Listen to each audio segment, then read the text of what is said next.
to this episode of The Dealer Playbook, a podcast that explores what it takes to create a thriving career right here in the retail auto industry. I'm your host, Michael Cirillo. So glad that you're here, especially for my conversation with Jeff Hunter. He's a car sales professional. He's going to share how he uses social media to build his personal brand.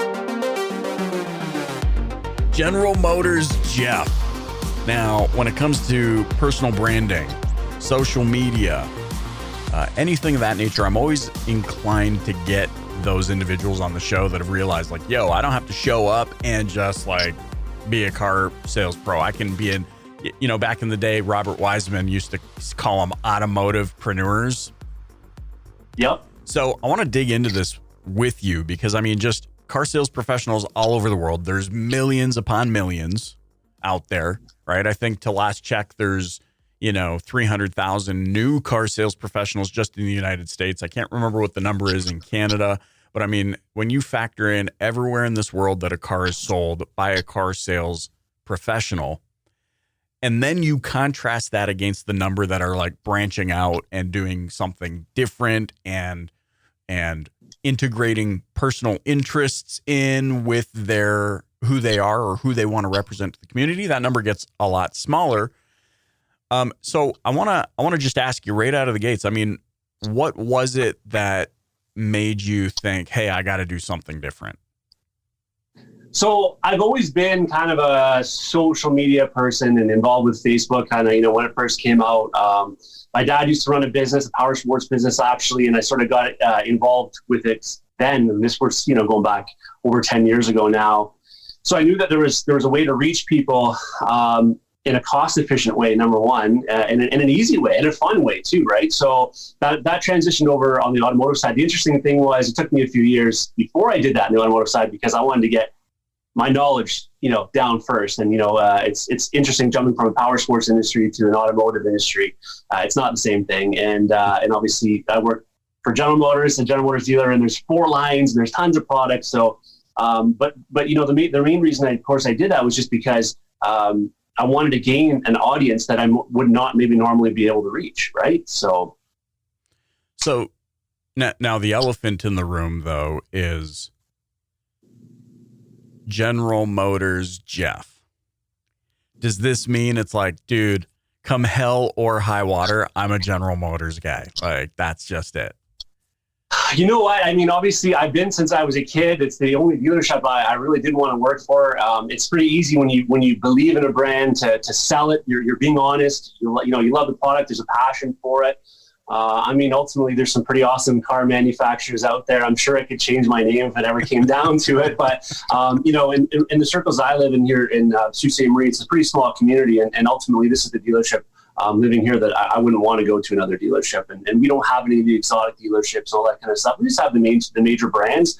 And I don't see myself ever deviating. So I really wanted to focus on, being a bit, I don't want to be too widespread and just be like this car guy, right? If I can centralize myself on one thing and say, hey, listen, I'm an expert at this particular thing, I hope it holds a bit more credibility that way. That's the whole idea behind it. Yeah. And you know what? And I think the reason I kind of phrased it that way is because, I mean, you're in a lot of the same groups. I'm seeing a lot of these forums and they're like, there's sales professionals out there like, I want to brand myself, but I don't want to pigeonhole myself.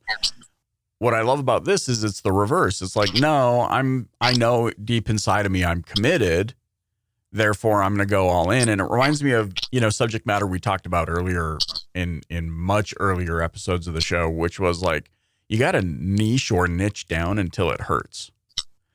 And, like I remember back in the day, people were like, what's your podcast going to be about? And I'm going to be like, well, it's for retail car dealers. And they're like, do you feel like, that's, and I said, well, look, I'm not going for fame and fortune. I'm going for help and service. And the only way I can help and service is if I niche down until it hurts. Like I would, it's one thing to have a podcast about fishing.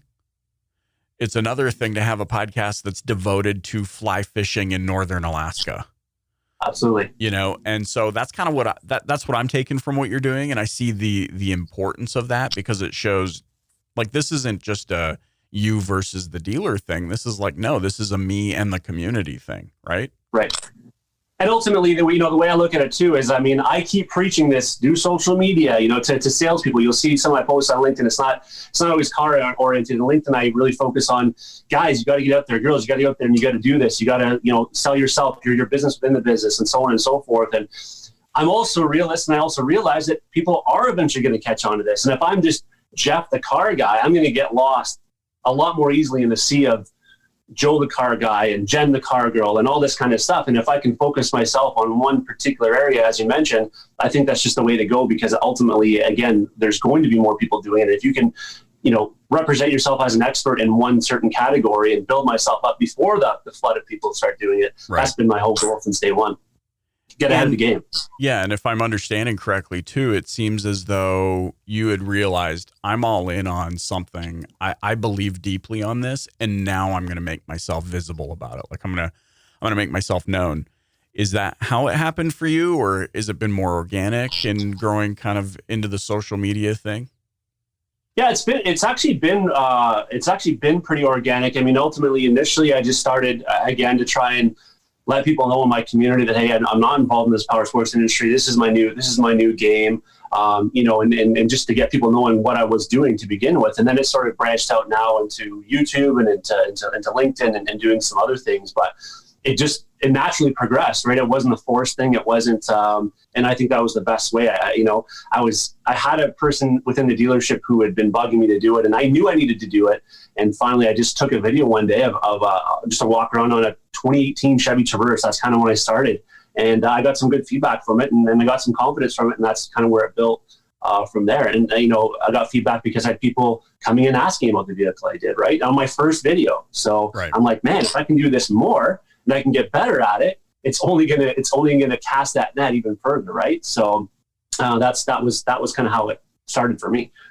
Does social media, I guess, here's the intention behind, I guess, what I'm about to ask, because social media is always on. You could be laying in bed and at 2 a.m, because, like, let's be honest, we're getting older. So, like, it's 2 a.m, visit to the bathroom. It's a 4 a.m, visit to yeah. But you could be there lying in bed at 2 a.m. and open social, and you will see what appears to be a current post by a competitor doing something so amazing and so unreal. And I'm sure, I'm sure people that think of you as a competitor are seeing your posts and doing this. So do you have guidelines for yourself whereby you manage your social presence, or is it kind of a, in the moment type of a thing? Like, I think there's a lot of people that think, well, Jeff must always just be on social media.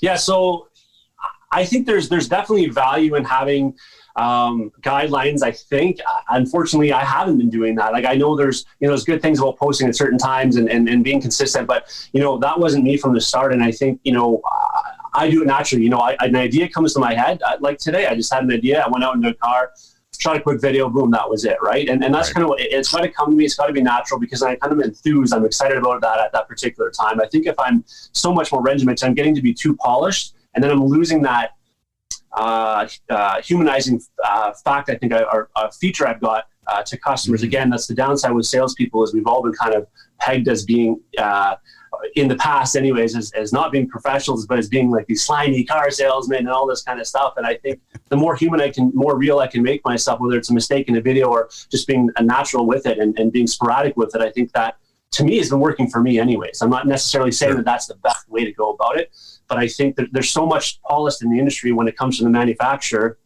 We got to be more real. We got to be more like the people that we're actually dealing with.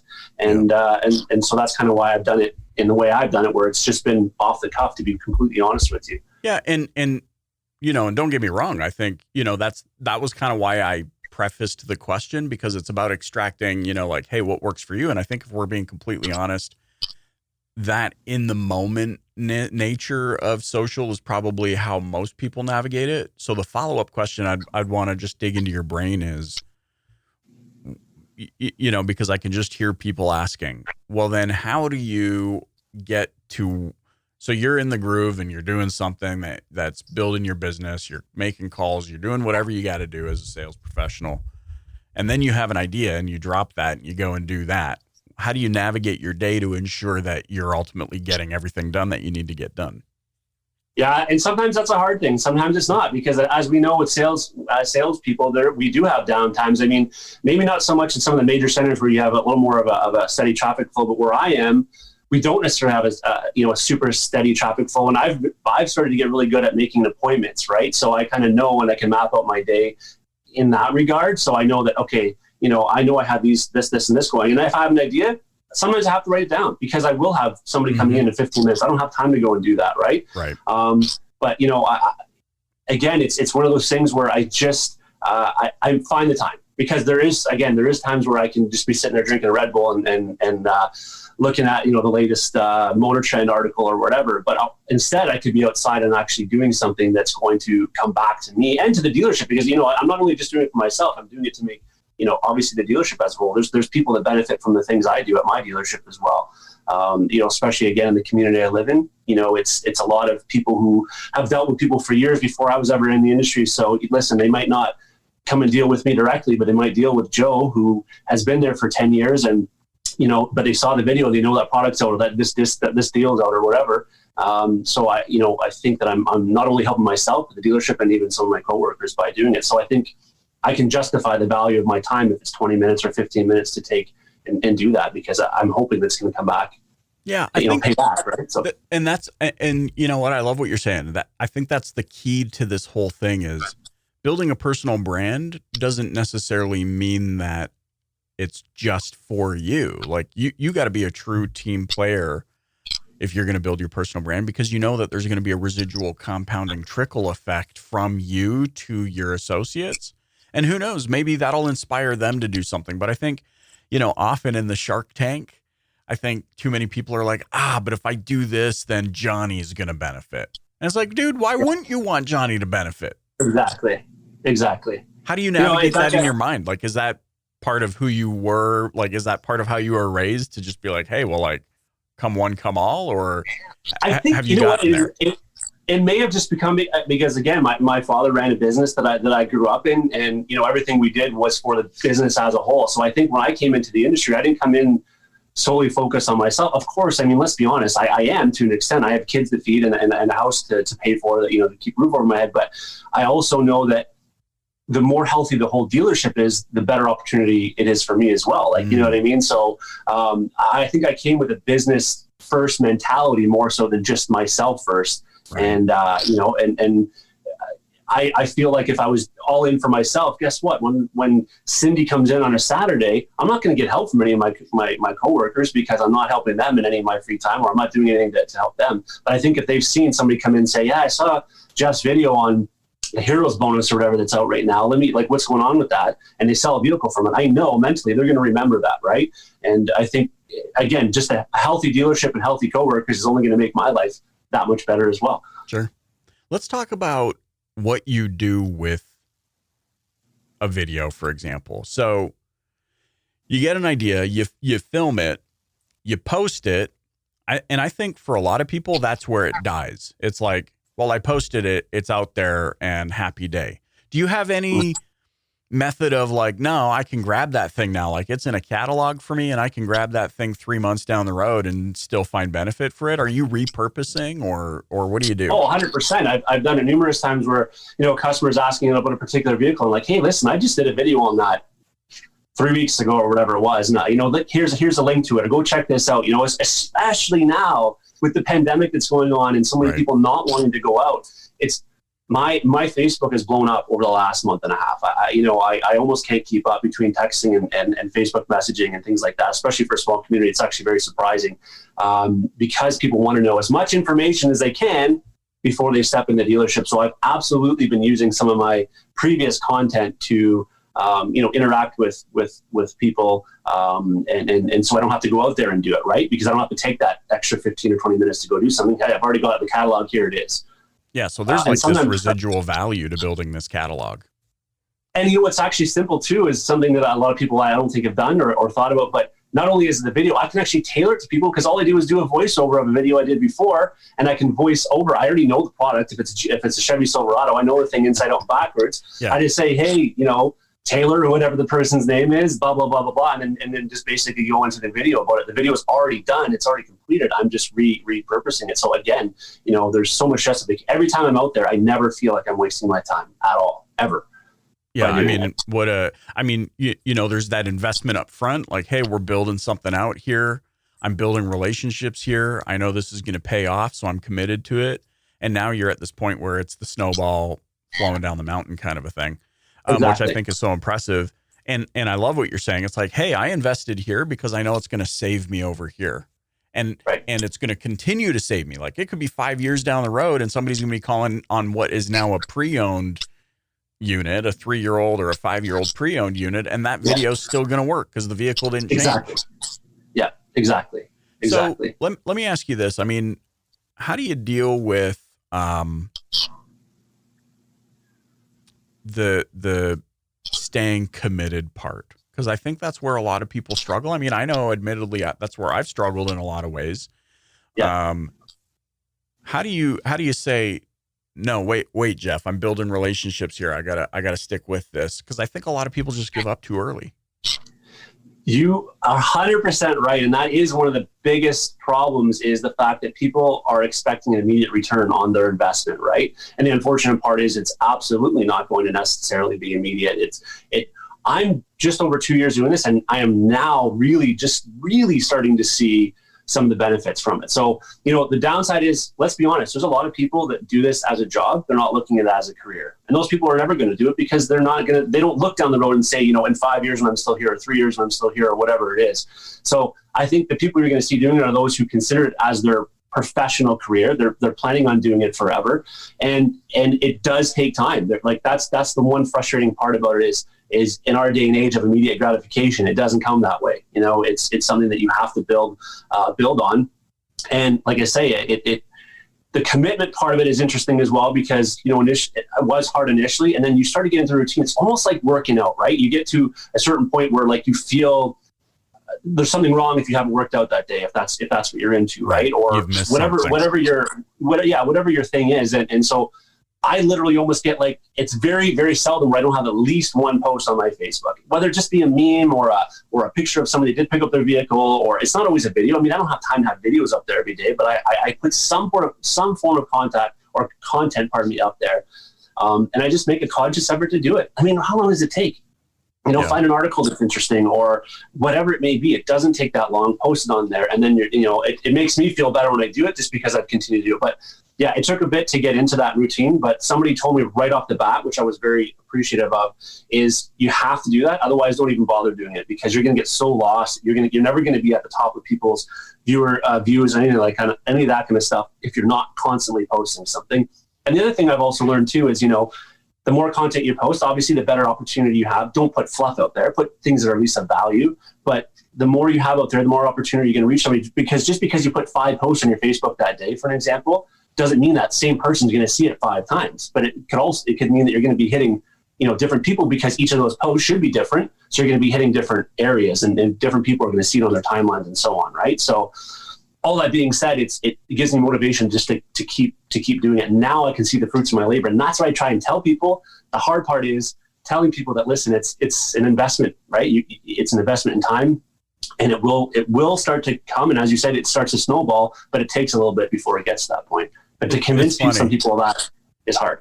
Yeah, yeah, and it's funny as you're saying this, because I can even think to my social presence, and there's been times where it's super strong. There's times where it falls apart, and you're like, dude, what am I doing? But what you just said really stands out to me, and I think it's helpful for a lot of people to understand this. You might post something one day that doesn't get a ton of interaction. And you're right. In this immediate gratification kind of world that we live in, we immediately go, oh, well, it didn't get a ton of one-to-one interaction. Therefore, there's no value to it. You don't realize, but the value is that when somebody eventually turns around and goes to General Motor Jeff's Facebook page and scrolls down and doesn't see 14 days between each post, sees this consistent flow of whatever, all of a sudden the one-to-one interaction becomes very irrelevant. It all becomes about the consistency of like, whoa, this dude's active. Right. You know, and I think we always forget about that. And I love that you're stressing like, hey, it's taken me 2 years and now it's starting to pay off. You had mentioned like, you know, because of the immediate gratification, we want this one-to-one mapping. And we see this all the time. Like people want to know, I run Facebook ad, I got lead. And it's like, but we know the attribution window in Canada at least is an average of like 73 days or something. Right. So you can't go ran ad, didn't get lead. These ads must be ineffective. You actually got to dig into your analytics, you know, go to your attribution reporting and go 73 days and be like, oh, look at how many first point of contacts these ads were. And then people came back to my site 17 times and on the 18th time submitted a lead. Right. Exactly. And it's the same thing with this. And, you know, the thought that came to my mind, Jeff, was, but like, yeah, you're right. It takes time. But what else are you going to do? Like you've got, all we have is time. Exactly. Everybody, you know, I think we watch too much of the Gary V sometimes, or the Grant, or like insert prominent player here. And they're like, time is money and your time is valuable and your time. Yeah. But time is only valuable in relation to what you do with your time. If you're just sitting there like hiding out in the service department watching the game, exactly. Your time, well, I'm worth 100,000 a year. No, you're worth 0,000 a year because you're not doing anything.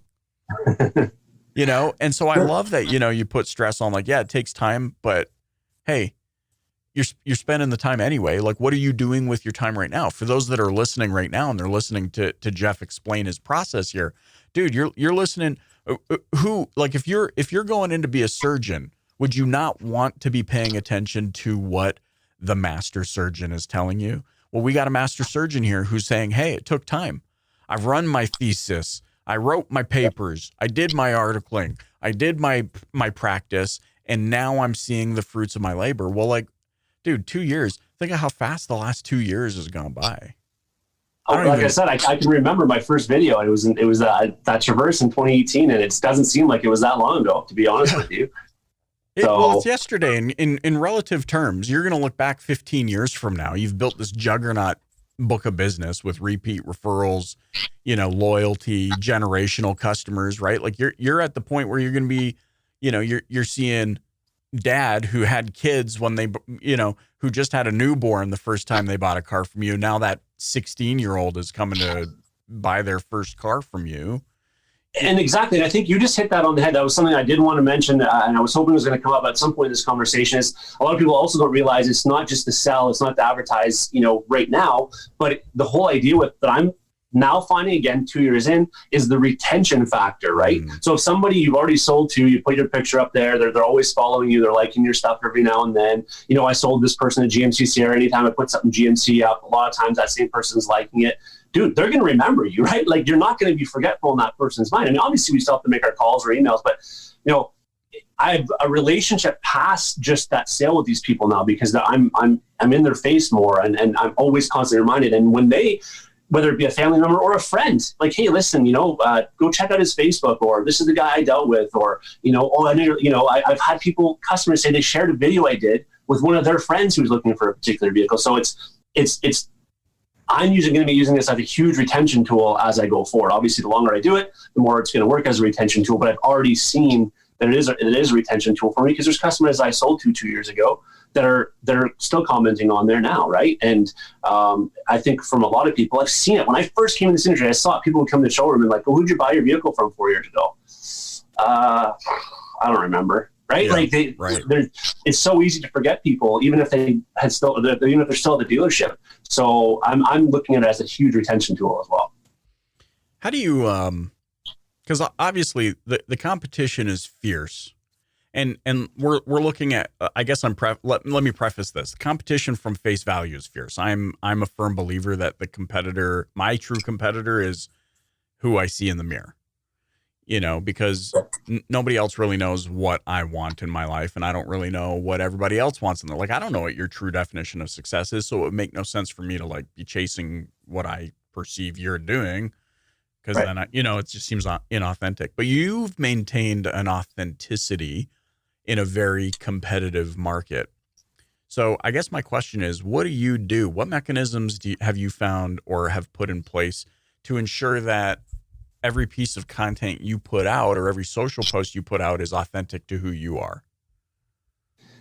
Well, first step, and I did a video on this, is you have to be yourself, right? So you can't go in with this persona, this act that you're somebody you're not, because it'll eventually, and they're going to come and see you in the showroom at some point anyways, right? So being authentic is being authentic, like, you know what I mean? Like right off the bat, just be yourself. And I do things that I'm generally excited about, right? So I think that portrays that comes across to the customer as well, you know, from my videos and the things I do. It's things that I'm interested in. And it's kind of hard because sometimes I'm sure there's things like I don't focus on the Chevy Spark, for example, very much. We don't sell very many of them where we are, you know, that kind of stuff. They're a great car, but just for my market, and it's not a big interest to me. So it would be hard for me to relay that excitement on that particular, you know, unless somebody's looking at it, of course, specifically, right? But I'm probably not going to be focusing on that. I focus on the things that interest me, that excite me, and it's easy at that point. What I just talked about the brand as well, right?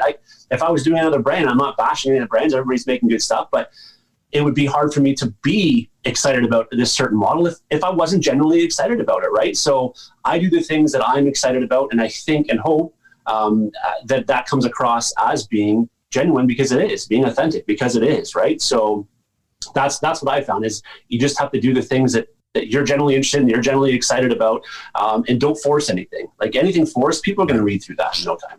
Yeah. And I asked that, you know, because you know this industry, dude. Like, you know, somebody watching you and they're like, dude, how do I be more like General Motors Jeff? Right. And we see it all the time. I mean, like, I've seen it a million times. There's 857,000 podcasts in the automotive industry now. Yeah. It doesn't threaten. Like, I'm like, dude, game on. Everybody should be podcasting. Like, everybody, every dealership should have a podcast. Every sales pro should have. Like, I love it. So I love that aspect of it. But I also, you know what really grinds my gears, Jeff? What's that, Peter? Peter? You know what really grinds my gears is when people call me and ask for my permission, like as if it's going to invade some like weird fortress that I've built. And the reason I bring that up is because this is the same vibe I'm getting from you, which is like, dude, just do it. Yeah. Go. Yeah. And that's what I'm out there on LinkedIn, and I'm sure you've seen my videos, and I'm trying to tell salespeople, do this. Like that's obviously not for my own benefit, right? It's just because I truly believe in it, and I can preach it all day long, and I only know that this many people are going to do it regardless, right? I mean, until it comes a point where people are forced to do it, which is what I think dealerships are eventually going to instill. And then what you're going to find is that's going to really weed the people out, because the people are forced to do it. They're not going to be authentic. They're not going to be, you know, coming across as excited or whatever. No, they're going to try and be like you. They're going to try and carbon copy, right? And they're going to wonder why it doesn't work for them, and it's because it's not who they are. It's not them. It's not them, exactly. And that's what I've done. Like, do you think it's a bit of a changing of the guard scenario? Like, we have all these old dogs, and obviously, like, I'm not going to sit here and point the finger at them and be like, well, you're the reason why people hate the car business or have this negative stigma about it. But I almost feel like the changing of the guard is us, kind of this next generation where we're like, dude, fill your boots. Like, if I could actually, like, you hit me up, and I think it was on a LinkedIn post, and you were like, hey, I'm thinking about starting a podcast. I wish people could understand how genuinely happy I am when I'm like, yes, because you've got a message. And this platform has blessed my life in ways that I couldn't have even imagined. And so everything you're talking about is resonating with me on such a deep level. You're talking about consistency, authenticity. Like, yes, a lot of people are like, does Michael actually talk like that in real life? And you can call any of my employees and or my wife and be like, this is how he talks. Like, you know, but to understand like what you just said, and I hope, you know, DPB gang, right? You're listening to this right now. I hope you understand the authenticity, the genuine happiness that comes that a guy like Jeff or myself feel when somebody's like, I'm going to do it. Yeah. This is car business 2.0. We love building and lifting. And you actually made a comment, Jeff, earlier, which I love, which is in reference to your team, which had to do with the entire store winning. Like, I can only win in relation to where my store can win. If my store doesn't win, then I'm just like, what am I? I'm the first loser. Exactly. Like, even though I'm the top of the game, I'm still inside of this environment that's losing, and it doesn't benefit anybody. It's that old Zig Ziglar that I'm picking up from you that I love, help others achieve success and you'll have success. Right. And so I guess I'm saying that, and I'm talking about it, and I guess maybe I'm harping on it to this degree because I hope you understand, like, a dude like Jeff doesn't come on the show and share his secrets because he doesn't want you to succeed. That's what you got to understand. The authenticity and the genuine nature of, like, the more people that win, all of us, like, it really, like, the trickle down effect of this entire thing. So, but I also ask it in a way because I think so many people are still stuck looking and being like, oh, if I'm not doing, oh man, General Motors Jeff just dropped a new video, and oh crap, I got to do a video just like that, or else I'm not measuring up, or I'm not stacking up. So what do you say to that? So actually, that's interesting you say that, because that was something I was going to talk about as well. As I've had the question posed to me before, like, who do you follow? Where do you get your ideas from? And I literally do my best to try and not follow anybody and try and not copy ideas, because exactly like you said, then I'm not being myself. I'm trying too hard to be like somebody else. I'm trying to compete with somebody else. When like you said earlier, my competition is me. It's the person I look at in the mirror, and I basically just get my own ideas from myself. There's the odd time I might see something and I kind of put a spin on it, but again, I don't go out there and actively looking for these people that are doing things, because I don't want myself to turn into trying to do what somebody else is doing, right? Yeah. And I've told that because actually it's going back to talking to something else you're talking about, not to get off this for a second, but how you're saying about how you're excited, about the podcast, or or somebody helping somebody. Man, it's so funny you say that, because I've had a couple people reach out to me over the last little while. There's a girl I know that was at a VW dealer, and she's like, man, I'm not getting any traction. What do I do? And I was like pumped to help somebody, right? I mean, I'm not getting paid to do this, but it was cool. And it was, but I focus on her. It's like, do your own thing, be your own person. Here's some tips. Here's some things to do, from how you should do some posts and what you should do as far as being consistent and all that kind of stuff. But nothing that I tell her was it like, here's how I do this, or here's what I would do. It was, these are some of the steps that they're going to work, provided you insert yourself into these steps. Right. And so, yeah, I've done it. I've purposely done a job at not trying to see what some people did. I'll be honest, there is one Chevy guy down in Louisville that kind of could that be got me to start doing it. But and I'll see his odd videos, but I do my best to never try and be what that person is. I do my own thing, right? So, but there obviously ultimately has to be at one point somebody that inspires you, but just don't try and be like that particular person. Well, right? I think of, like, if you apply that to the movie industry, every movie that tried to be like some other movie flopped. Every time the director, the producers were like, no, we need to create something that is just what we would want to watch, the movie explodes. And I think of, like, a perfect example of that is Christopher Nolan's Batman trilogy. You're like, whoa, A, he doesn't have nipples anymore. Sweet. B, they're not doing frickin' Cirque du Soleil fight sequences. Sweet. Like, it's dark, it's gritty, the soundtrack, everything is like, whoa, this is what we thought it should be. And then that's immediately followed up by, like, Zack. Can you tell I like my DC? Anyway, that's followed by, like, Zack Snyder, who Warner Brothers is like, cut this. It can't be this. It has to be like Avengers. And it freaking flops. Right. Because he didn't get to, like, produce. He had to try and figure out how to come up with something that was just a recut of, it was not authentic to what he wanted to do. And now it's like, oh crap. And I think even at one point they fired Zack Snyder for whatever reason. The dude that's actually passionate about creating something authentic and original, they fire, and they bring in the writer of the first Avengers movie to work on the Justice League thing. And the movie just, it doesn't make it. No. So we look at that and we're like, oh yeah, that makes total sense in the movie industry. Well, no, it makes 100% sense in this industry. You have to pay attention. Like, social media, I know for myself, social media can, like, trigger me in certain directions. it could like get me out of bed because I'm like, oh, frick, like I feel inspired to do something or to, or it can make me so pissed off that there's just so many like douchebags out there that are just like carbon copies or they're whatever. Right. And so this authenticity, like I love what you're saying. Like, no, I generally just don't pay attention to anybody. I focus on what makes me happy, what I would like, what's going to be of, you mentioned this earlier, like what's going to be of best value to my community. So how do you define, I know a lot of people struggle with this. How do you define what's going to be valuable? Oh, that's a hard one because it's interesting because there's things I put out there that I think are going to be of value to somebody or that are going to take off and be interesting, and they're not. And there's other things that I don't even really think about that seriously, and that's the thing that takes off, right? And I think that's why I just try and create as much content as I can, because I'm hoping that okay, let me back up. I try and do everything everything I do, I try and have some value behind it.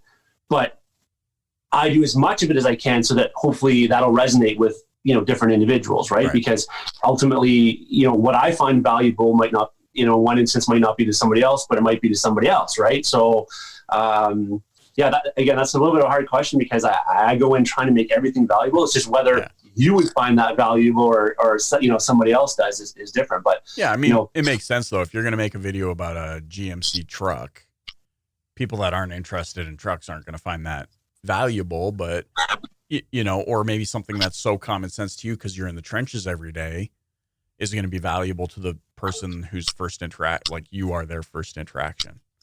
So are you saying, hey, create the content finds the audience? I ultimately think absolutely that it does that, right? The one thing that I focus on when it comes to social media, especially on my Facebook, for an example, or Instagram, whatever it is the whole idea for those channels is to connect with your customers, humanize yourself, be in a comfortable environment to talk to them, but it's also to provide value. There's Facebook ads, there's Instagram ads. Those are a separate channel from what I do. I don't advertise on my channels. It's all to bring value because then that person knows I'm not just out there just to try and sell something, right? I mean, I am selling it in a way when I'm talking about all the cool features that this Silverado has or the Sierra has, but I'm not saying, oh, and by the way, it's 0% and there's this and that and the other thing, right? Because then boom, like in one ear out the other, they've heard it so many times, they don't even want to listen to it. So my focus on my social media has always been for value as opposed to advertising. I'll do the odd, Facebook ad, don't get me wrong. Right. But the channel itself, the social media, social aspect is value and is communication. And if I'm providing something of value, you're going to have people contact you. If you're just out there as an advertiser, the manufacturers are doing it, the dealers are already doing it. Why do they want one person doing it? They don't follow you anyway. So that communication piece, is that something that you kind of went into the whole social media thing understanding, or did that happen over time? No, I think I learned that from doing the Facebook page for my dad's business. I had a lot of people that would message on there, and then I had interaction with people that I never normally would have. And I thought about that, however many years later when I came into this industry is again, I looked at it from when I went to buy a car for one of the first times before I was involved in the industry, and it was a little bit stressful. It was a little bit intimidating. I was nervous. I didn't ask all the questions I wanted to because I was in an environment with this person in the car with me as I'm trying to drive. And I just felt like, if I can get a more comfortable environment for these people to ask the questions they want to ask, there's a reason why people order stuff online, nowadays, or they order their pizza online because they don't want to talk to somebody on the phone. They want to ask the questions first, and then when they're there, they can deal with the last part of it, right? And so I just thought that was a way where it's a much more comfortable environment than sitting in the my office at the dealership, for them to ask a lot of the stuff they want to, and to see me as a human being. And then when they come in, we've already got this kind of ice broken already. We're already kind of we've had some conversations and we know one another. And it's just like, you're meeting somebody you've already been talking to online. Right. So did you ever have to approach your, shifting gears just a little bit here, did you ever have to approach your store or your leaders and be like, yo, this is what I want to do? Are we good? Because I think like a lot of people struggle with that as well, where they're like, how do I get buy-in from leadership about this thing I want to do? I ran with it. To be completely fair, I forgiveness later. I just did it. And I as long as my numbers were there, I mean, I'm not sitting up there and I think my dealer principal was pretty smart, pretty quick. And he quickly realized the benefit to what I was doing. Again, I had somebody pretty influential in the dealership. We had somebody who ran our BDC and a lot of our behind the scenes computer things, and a really smart guy. He wasn't a person on the sales floor, but just really smart in terms of, getting me started on social media and all that kind of stuff. His name is Trevor Seabrook, by the way, just to throw a shout out to the guy. But, he also kind of helped me buy into the dealer, but like we just did it. He just kept, this guy that I worked with kept saying, do this, you have the personality, let's do it. I did it. And after even the first couple of videos, I think the third one I did was on a Corvette Z06, and my dealer principal is a huge Corvette fan. And he saw, my third video got like 30,000 some views on YouTube when I put it on there. And he's like, oh, okay. And, and I was saying Pro Chevrolet, the place I work at, even when I do my Facebook videos, it's General Motors Jeff at Pro Chevrolet. Right. And so he knows that I'm not out there just taking a smoke break, or I'm not out there in the huddle. I'm out there doing something that's going to benefit the dealership. But if it benefits me, it benefits him also, right? If I'm selling the vehicle, it benefits them. So yeah, there is a lot of dealerships that I think are so archaic, they're not seeing what the benefit can be. And I mean, like, this is free. You have your salespeople advertising for you, right? So the more people, and this is what blows my mind, that there hasn't been more sales training for dealership salespeople to do this kind of thing. Because listen, how much money do we spend on the conventional advertising right now, right? On print ad, on radio ad, on, at the hockey game or whatever it is. But we're not focusing on the fact that we have, depending on the size of the dealership, 10, 20, however many people that can be advertising for us at like such minimal cost if you train them to do it the proper way, right? And it just blows my mind that more people don't want to do it. It costs me nothing. It literally costs me nothing but a little bit of time. And let's be like, I've convinced myself of this. I know that I would just be wasting some of that time anyway. Yeah. So this ties into something that I want to, I guess, wind down the conversation on, which is mapping your brand online to the actual experience that a customer is going to receive when they work with you. What are you paying attention to? Like, what's most important to you to ensure that who they see here is who they're going to get here? Yeah, again, it's trying to show them that, a lot of things I do on my social media is not only just the product stuff, but like, for an example, we have a junior hockey team here called the Sioux Greyhounds. I focus a lot on that kind of stuff, and it is my interest. And it's to show them that, like, listen, man, I'm just like anybody else. I'm a professional at what I do. I'm not here to try and rip you off. I'm just like you. I don't work at a steel plant. I'm not a nurse, I'm not a doctor, but I do this. And I just want, I want people to understand that we're not this, again, that reputation that that salespeople have. I'm not that. And when they come in, I want them to see that everything I've done in the video is who I am. And I'm there to try and help. I'm not, you know what I mean? Like, like Zig Ziglar said, stop selling and start helping. And that's what I'm trying to convey is I'm somebody that wants to help you in your buying process, not just to try and get you to buy whatever I can get you to buy, sort of thing, right? I want to help you make the right decision. I hope that they see that on the video, and when they come in, they see that is me. So it's not hard to be that way when they actually do walk in that door. Yeah, I love that. It's a matter of like not being this egotistical shark scale shoe, like alligator scale shoes, like it's like, yo, I mean, it's one of the reasons why I wear t-shirts and hoodies and ball caps, because like, that's how I'm yeah, exactly. Like that's how I'm comfortable. So that's what you're going to get. Yes. I'm in that. Yes. Yeah, no, I understand. Yeah, completely. And being like, yo, this is what you're going to get when you work with me. And so I think a lot of people, and you tell me, but I think a lot of people are just overthinking. They get stuck behind the words personal brand.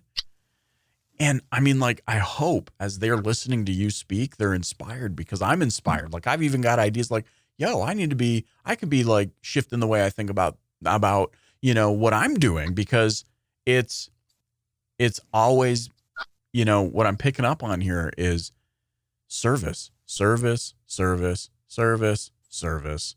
Being out in the community. Why? To serve. Why? Because I know what happens from building relationships of trust. you know, you're going to, yeah, I mean, now you in particular, you're going to have a lot of enemies after this because there's what appears to be like a Connor McDavid, you know, and you're going to piss off all the other fans out there. No. It's my son's room. my son's room. But no, I think, you know, I love that your authenticity, your philosophy about service as senior to selling really shines through. And you're like, yo, I'm just going to do what I have fun with. What, are you just using your phone to do a lot of this stuff? Yeah. Editing on your phone, like you're putting everything. Thumbnails, YouTube thumbnails, all that. Everything. I don't do anything. It's your studio. I don't do anything on a computer or laptop. I don't have a fancy camera. It's all on my cell phone that I use, that people text and call me on every day. What's the so winding this down, what apps or things should people be looking out for to help them maybe streamline their process? I think one of the best ones I use, there is a monthly subscription, but again, it's an investment. It's pretty minimal. It's Studio Effects, it's called. It works very, very well. It allows me to music over, text over, cool. You know, snippet things. It's like anything else, it takes some getting used to. I just self-taught myself. I didn't go through any of these tutorials and all that. I just monkeyed around with it. And I can probably, if somebody ever goes back and looks at the progression, the history of my videos, they say, you know, from the first one to what I do now, they can see there's a lot more editing in it. Right. But again, I think part of the reason why I do it on the cell phone and why, you know, even my editing isn't super polished, isn't super strong. And I'm purposely doing it that way because it comes across as more real, less polished, less manufacturer-like, but more like, dude, this is a guy out there on his phone. Like, you know what I mean? I want my videos I'm doing almost to seem like you called in and you said, Jeff, I want to see this truck. And I go out there and I show you the specific, you know, quick walk around the truck and send it to you. That's how I want to come across on a lot of my stuff, right?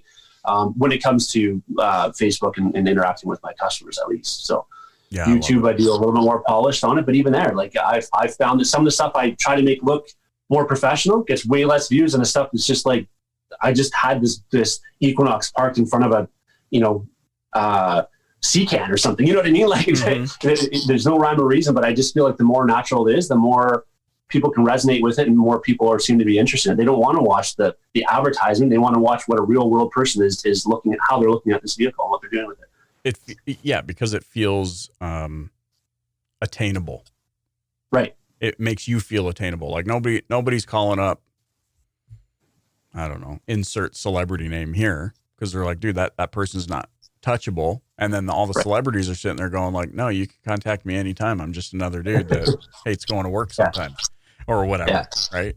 Yeah, man. I love it. I really appreciate it. You are doing some incredible things and it's really inspiring. And so I hope, you know, everybody in the DPB gang is checking out General Motors Jeff for inspiration, for understanding about what you can do to build relationships in the community in which you serve. Jeff, man, thanks so much for joining me on the show. How can those listening get in touch with you? First of all, my pleasure. I've been wanting to do this for a long time, so I really appreciate the invite to begin with.